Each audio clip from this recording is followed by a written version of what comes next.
Okay, so now we are going to talk about how to add details for faces, starting with the most basic shape face. The lamb and bunny basically have the same shape face. And here we have the basic teddy bear body. Oh, there goes the bunny hopping over. So there's the basic shape, and we had marked the nose. I then took a poof of wool and covered over it. So let's go back and if I know I'm making a lamb or a bunny or something else where this would be appropriate, instead of making that hole, I would actually mark this V. See how there's a little V for the nose? So I would actually take my needle, I'm making these little pokes, marking the V. You see that? And then what I do to figure out where the eyes go is I actually continue that mark. You can see there's little grooves in the face. So I continue the V up the side of the face. And when I get to the side here, about halfway back in the head, I poke a little eye socket. And then I do the same thing on the other side.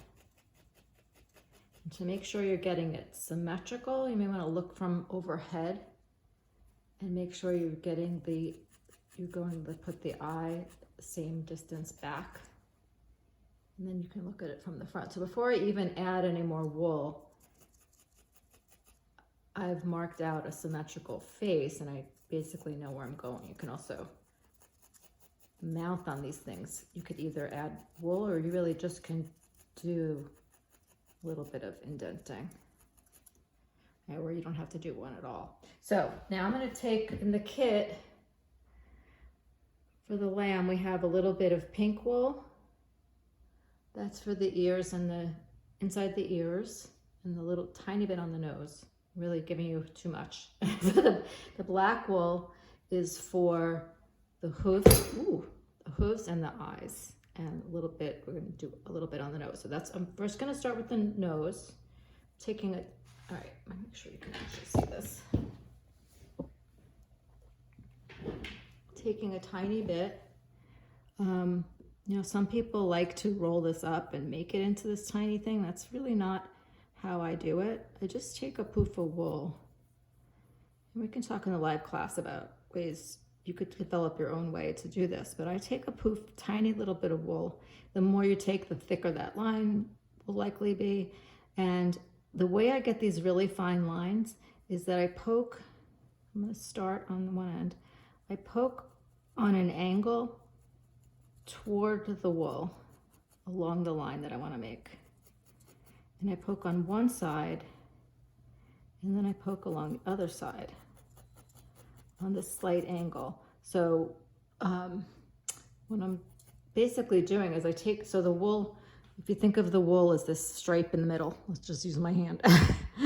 And then I'm poking to make it nice fine line. I'm poking on an angle along one side of it, and then I'm coming along and poking on the other side on another angle. So that's what I'm doing with the wool, and it gets a really nice fine line. And it's a slight angle in toward the color. If I were to just go straight in, the line would be pretty messy.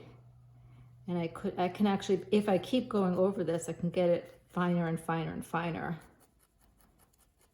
So to get a fine line, you can use less wool to begin with, but then you can also just keep poking. It'll just keep poking in. That's I also wanted to talk about, if you find like you're up to this point, oh my gosh, I forgot. If you get to this point and you're poking and it's just disappearing in, that's because this is too soft. So you want to make sure before you start putting details on that you have a nice, firm, well-felted base. That's another reason the less well this is felted, the less your details will show. So, and I can keep poking that.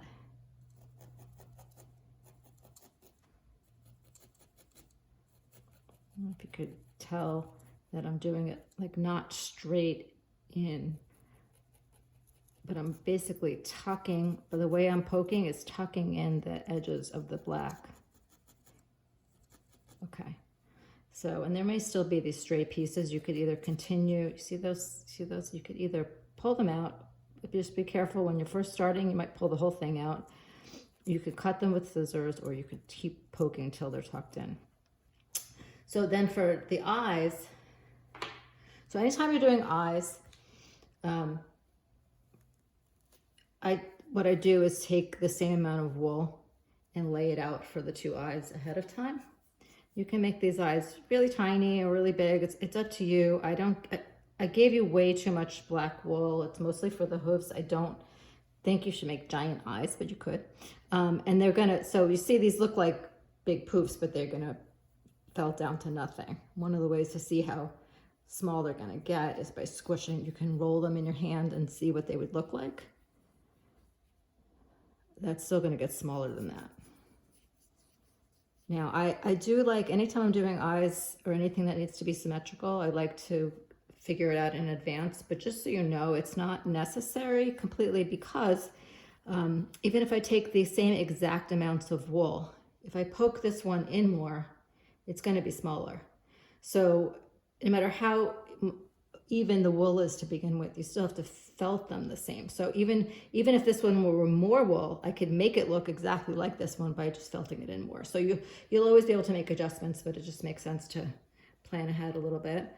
And then you don't have to roll it into a ball. I could have just done a big poof and put it there, but what I do with shapes like this is, to get them really well defined, is it's the same sort of thing as the line, except it's a shape. So I'll start by making this just a circle, but I'm gonna go around the edge of it again with my needle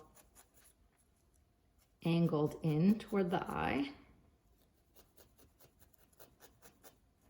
And once I get the edges poked down, I'm gonna very gently do the center. But if I were to do the center and like be just all over the place, I would get these really fuzzy edges. So I'm still being careful to poke within the perimeter of this, the shape of the eye that I made. So I had started with just a circle, but you can I sometimes make these kind of almond shaped, or this teardrop shape where it's round toward the back and pointed at the front. And usually that point part lines up with this V that we're making. And these are very simple eyes. I will have tutorials where we make much more complex eyes. Here's an example. Here's a kitty cat that has different color irises and pupils. We are making this most basic eye. And then in the live classes, we'll talk about adding just eyelashes and things like that. But for now, I'm just going to put this eye in there. And just like I said, you want to make sure you felt all over it once you get the edges down nice and smooth. Okay. I'm going to talk, I think we'll do the highlights for the eyes in a live class, or I'll record a video of that another time. I just want to move on to just one more of the details that you'll be adding for the lamb, and that is the hoofs. So it's a similar thing. We just want to get that, when we make the hoof, we want this to be this nice straight line. There's sometimes where I blend, like this bunny just has like a little touch of pink. It doesn't have quite the defined hoof. It just has like a touch of pink at the end of the paw. So what I'm showing you is how to do these defined hoofs like we have for the pig and the unicorn and the lamb. I'm trying to think what else has really defined hoofs, but that's it for now. So it's a similar thing. I'm gonna put a poof of wool there. I don't have to lay it out exactly right away, but what I like to do is first mark the part that needs to be straight, that straight line. I decide where that's going to be. Let me get this more centered. I decide where that's going to be, and I do the same thing where I poke on this slight angle, make this straight line all the way across. Make sure you're ending where the hoof ends. And then I'm going to go around to the front and do the same thing. I need a little more right there. You could always go back and add a little more wool. If you go to pull something off, you could try to pull off little bits, but you might pull off the whole thing. So better to add, I think. Try to pull it off. So I go around this whole edge, sort of just like we did for the eye, but bigger. And this part was straight and this part was around on a curve. I'm going to get all that wool tacked in.